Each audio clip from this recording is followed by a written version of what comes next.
शादी करना चाह रहा था, शादी नहीं करने दिया। उस पर श्राप नारद मुनि का था भगवान विष्णु पर, उनका फल भोगना पड़ रहा है। और जलंधर के पत्नी का नाम वृंदा था, और जलंधर बहुत बड़ा राक्षस था। यह वृंदा एक पातिव्रत्य नारी थी। पतिव्रता के प्रभाव से जलंधर मर नहीं रहा था। कई दिनों तक भगवान शंकर से युद्ध चला, कई दिनों तक युद्ध चला, और भगवान शंकर बराबर जलंधर को मार रहा है, लेकिन जलंधर मर ही नहीं रहा है। किसके कारण से? पत्नी के पातिव्रत्य धर्म के पालन के कारण जलंधर मर नहीं रहा है। तब सब देवता मिलकर के विचार किया, सब देवता मिलकर विचार किया, यह जलंधर का मृत्यु कैसे होगा। तो विष्णु भगवान के पास सब देवता गए, कहा प्रभु भगवान शंकर कई दिनों से युद्ध चल रहा है, बार बार जलंधर को मार रहा है, मर नहीं रहा है, क्या बात है। भगवान विष्णु इस बात को जानते थे कि जलंधर की जो पत्नी थी वह धार्मिक थी, सत्संग करने वाली थी, पातिव्रत्य धर्म का पालन करने वाली नारी थी।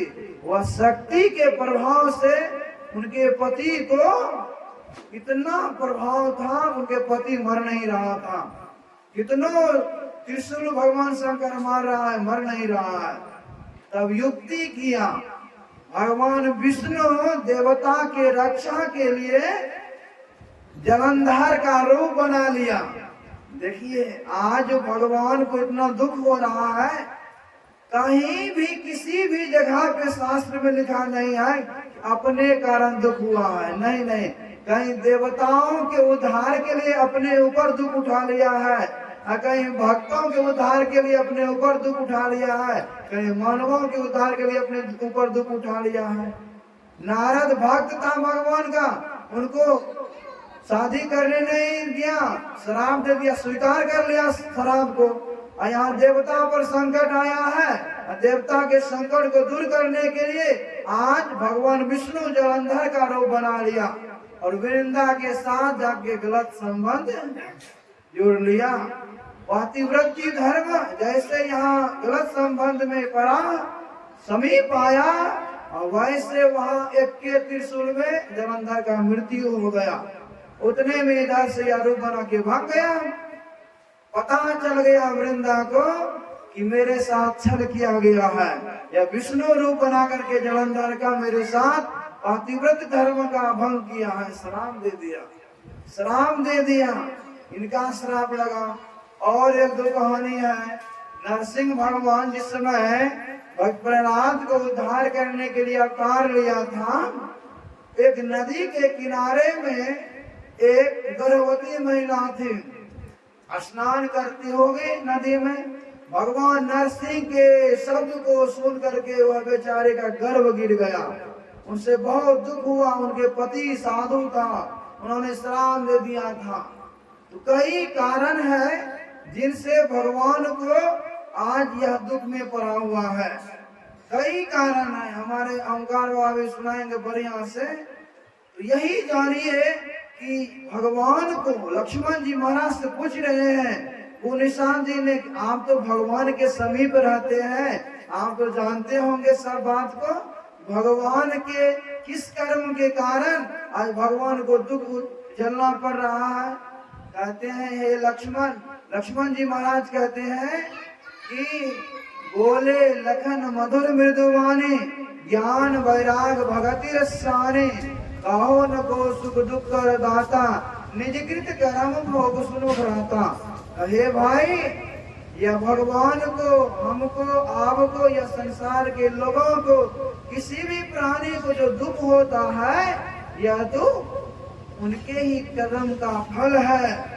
कर्म प्रधान विश्व करे राखा, जो जस करे सो तस फल चाखा, उनके ही कर्म का फल है।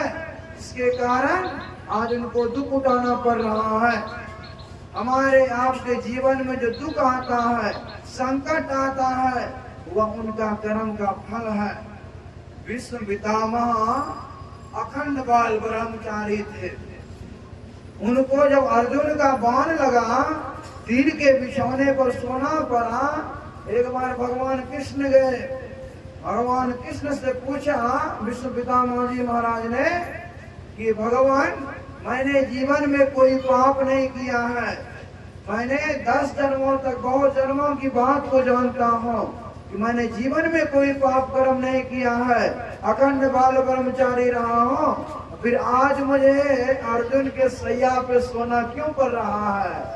अगर एक बाण किसी को लग जाएगा जिंदा नहीं रहेगा। कितना बाण विष्णु पितामह को लगा है और तीर पर सोया हुआ है, ऊपर नीचे दाएं बाएं सब तरफ बाण है, तकिया भी बाने का है, कितना दुख होता होगा। भगवान से पूछा, प्रभु यह किस कारण से मुझे तीर के सैया पे सोना पड़ रहा है? कई जन्मों के बाद को मैं जानता हूँ कोई पाप नहीं किया हूँ। तो भगवान ने याद दिलाया है, ये विष्णु पितामह, आप जितने जन्मों के बाद जानते उसके अगले आगे के जन्म में एक राजकुमार थे, वह राजकुमार थे, आप जंगल शिकार खेलने के लिए जा रहे थे, सांप इस पार से उस पार हो रहा था, आपने अपने बाण से, धनुष तीर से वह सांप को उठा करके कांटा पर फेंक दिया, वह सांप को कांटा बहुत चुभ गया, वह सांप ने आपको श्राप दिया है, बिना कारण से जो मुझको यह कांटा पर फेंका है, जिस तरह कांटा मुझको चुभ रहा है और उसी को यही उनको भी चुभे, वह कांटा आज बाण बन गया है। सजनों, यह भी बात है। और अर्जुन और कृष्ण भगवान जा रहे थे जंगल में जा रहे थे। अर्जुन ने देखा दूर से एक बहुत बड़ा तालाब है और तालाब में 2 मछुआरा मछली मार रहा था, 2 टोकरी मछली मार लिया था। अर्जुन ने भगवान से पूछते हैं, प्रभु आपने कहते हैं कि सब प्राणियों को कर्म का फल भोगना पड़ता है, जीव हिंसा नहीं करनी चाहिए, इन्होंने तो 2 टोकरी मछली मार के रखा है और मछली मार रही है, इनका क्या दुर्गति होगा? कहा, हे अर्जुन, समय आने दो, मैं तुमको बता दूंगा। कुछ वर्ष के बाद, कुछ समय के बाद वही भगवान कृष्ण और अर्जुन जंगल की ओर जा रहे थे और दूर में ही देखा एक हाथी था। बहुत लोग गाय को भी बोलता है, बैल को, कुछ भी हो, हाथी था। उनका 3 पैर सुरक्षित था, बढ़िया था, एक पैर से खून निकल रहा था, उसमें बहुत सारे पिल्लुए था और पीठ पर छिछार लगा हुआ था और लाखों लाख पिल्लू पीठ पर था। जैसे जैसे अर्जुन भगवान कृष्ण दोनों उनके समीप गए, वह एक पैर में चोट लगने का हड़बड़ा के गिर गया, पिल्लू फिट फिट कर रहा था पीठ पर। अर्जुन से सहा नहीं गया, कहा भगवान इसको बचाइए, भारी दुख में पड़ा हुआ है। कहा, हे अर्जुन, तुम याद करो, तुम कभी प्रश्न किया था यह मछुआरा का क्या दुर्गति होगा?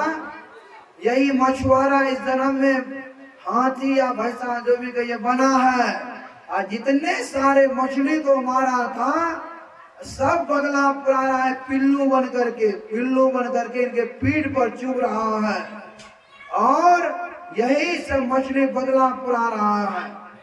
क्या कहते हैं, आज तो मछली खाने के लिए देखिए कितने लोग तरस रहा है। आप जिसका गर्दन को काट के खा रहे हैं ना, वह भी आपको एक समय में खाएगा। आज भैंसा को, बकरी को, गाय को, माल को काट के खा रहा है। जहाँ का गर्दन काटिए, जिसका गर्दन आप काटिएगा और वह भी आपका बदला पुराएगा। तैयार आ जाइए, आज हम खा रहे हैं कल हमको खाएगा वह। उदाहरण तो सुन ही लिए, नाभि कर्मणो अस्ति प्रतिवायो न विद्यते सर्वस्वमप्यस्य धर्मस्य त्रायते महतो भयात्। यह माता जी सत्संगी थी, थोड़ा ध्यान भजन भी किया होगा, यह महाभय से बचा रहेगा, यह 84 लाख योनिन में नहीं जाएगा। थोड़ा जिसके अंदर में गुरु मंत्र पड़ा हुआ है, इसके अंदर में गुरु दीक्षा का मंत्र पड़ा हुआ है, और जो गुरु की शरण में आया हुआ है वह नरक कभी नहीं जा सकता है। गुरु के जताई आत्मा कभी नरक नहीं जाए।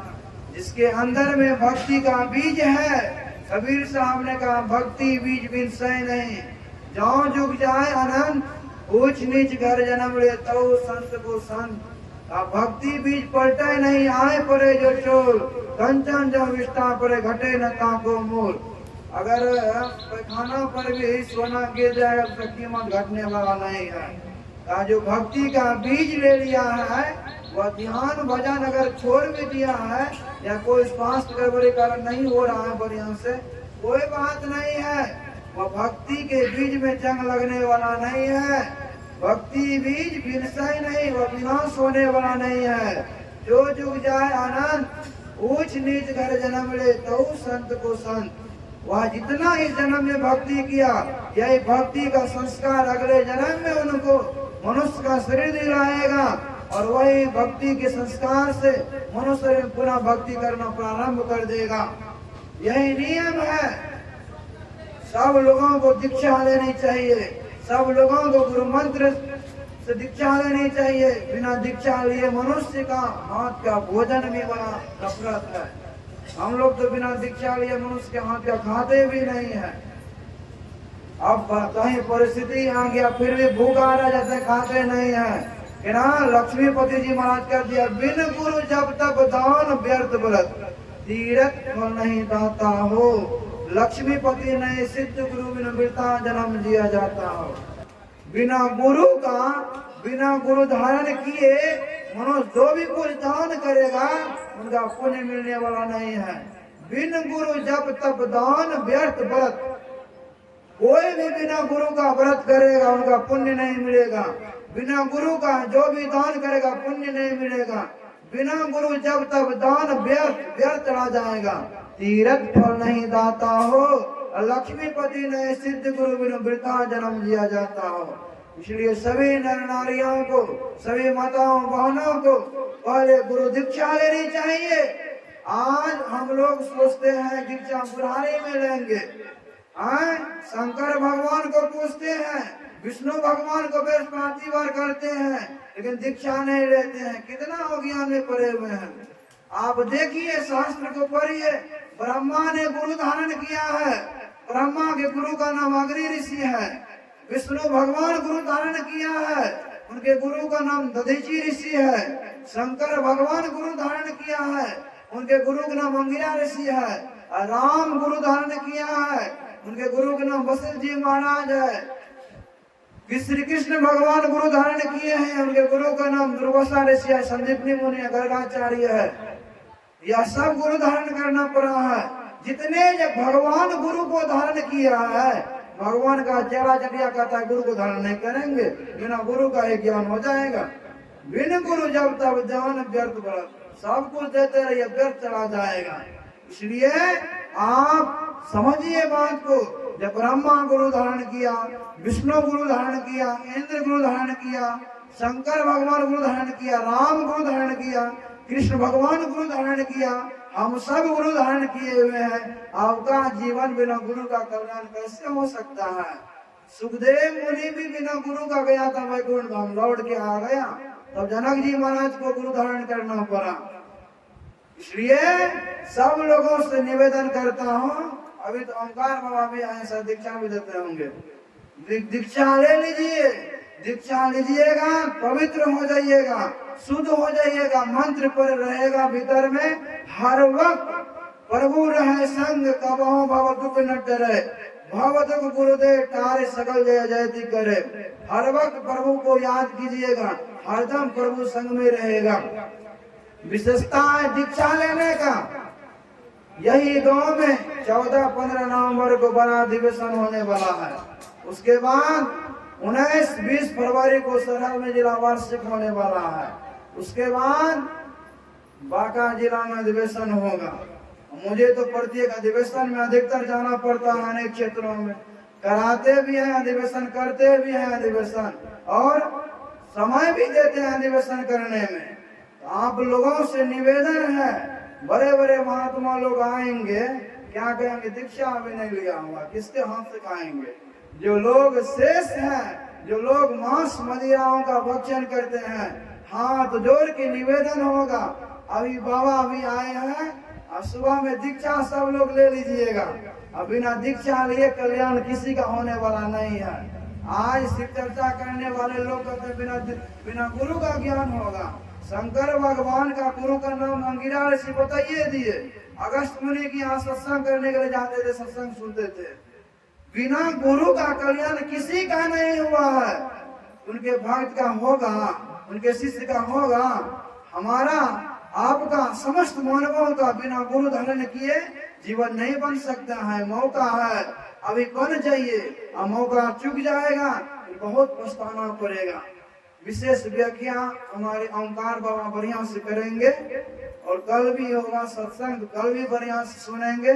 बोलिए प्रेम से श्री सद्गुरु महाराज की जय।